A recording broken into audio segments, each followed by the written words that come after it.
Alright, we're going over the Glock 35 today. I've been building it for a while and it's pretty much complete now. So I'd figure I'd share that with you. Um, First off, I'm going to explain the bag here. This is basically what I do with all my guns is I take all the parts and stuff that came with the gun. I put them all in one bag now because I used to have it all kind of spread out and stuff would get lost and whatnot. So now I just put it all in a bag. I know where it is. I can grab it and just go. I also make a list of what I've all got done to the gun and the current springs I'm running in it. And I just throw that down in the bag. And that's good to know because if you put the gun away for a while and you pick it up, it's kind of nice to have a piece of paper that kind of tells you what you've got installed in it currently. So that's that. And so here's my Glock 35. And I guess I'll start with kind of the outside stuff. I stippled the frame for more grip in a few places, and that definitely helps out.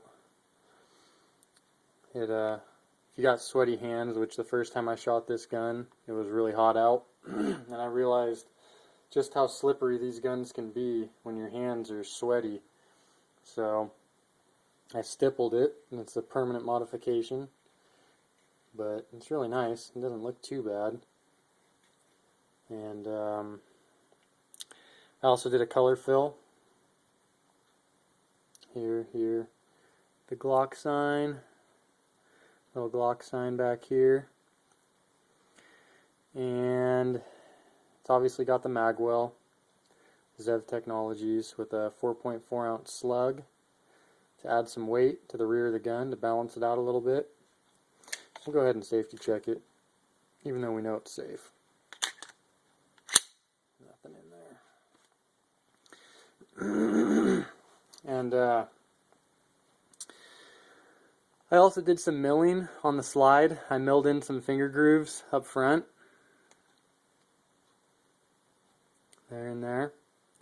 And I did some little bit of weight reduction up top here, which is kinda, I didn't take too much off. It's pretty much just for looks, but any material you remove is going to make it a little lighter. And I also cut a window on either side of the slide to lighten it up. So that's the slide milling. I installed a KKM precision barrel, which I'm really happy with. You can reload your ammo after you fire it out of this barrel, and it's not recommended with the stock Glock barrel. It's definitely got tighter tolerances. So I'm pretty stoked on that. And it's not too bad of a price either. We've got the True Dot night sights installed on this Glock. Fully adjustable rear, which I love adjustable rear sights. It's really good for target shooting. So let's see what else we got here on the outside. I think that's about it on the outside. On the inside, I installed a tungsten steel guide rod with a 15-pound recoil spring, which is 2 pounds lighter than the factory. So you're going to probably get a little faster cycle rate when the slide moves rearward. I also installed a recoil buffer, which is, I've pretty much got those in a lot of my guns.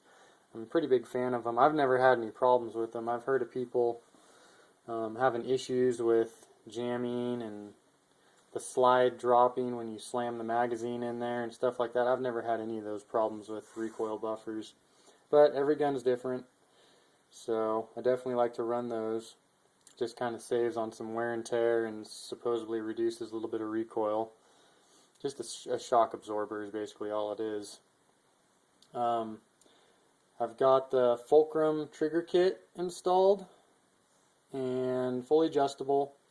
The only bummer about that trigger is you've got to pretty much pull the trigger assembly out of the Glock to adjust it, which isn't hard, but it takes, a few minutes. Unlike where like my CZ trigger, I can adjust it all. I just pull the slide off and can adjust it with the slide off. This, you've actually got to pop these 3 pins here, pull the whole assembly out, adjust it, reinstall it, try it out, and then, if you need further adjustments, you got to pull it back out again. But I've got it adjusted pretty much to where I like it. It comes pretty polished, the fulcrum trigger. I went ahead and polished up some points, contact points, better than what it came with some 1000 grit sandpaper and a Dremel and some mothers, which pretty much took it out to look like chrome. So that definitely smoothed it out a little bit. I polished the factory striker. It was pretty much like a matte stainless. When you buy a Glock 35, I pulled it out and polished it up so it basically looked like chrome. And that made the trigger pull a little bit smoother. It's got the 2-pound striker spring in it. So it's got a really light trigger. It's really light. It's got the travel in it, the traditional kind of striker fired travel, but it's just really light.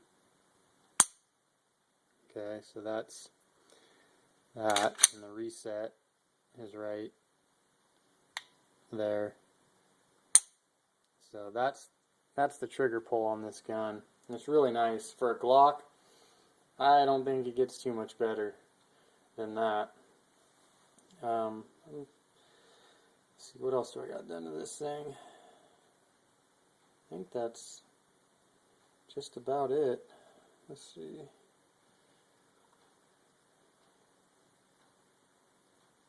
Yep, that's pretty much all I've got done to this.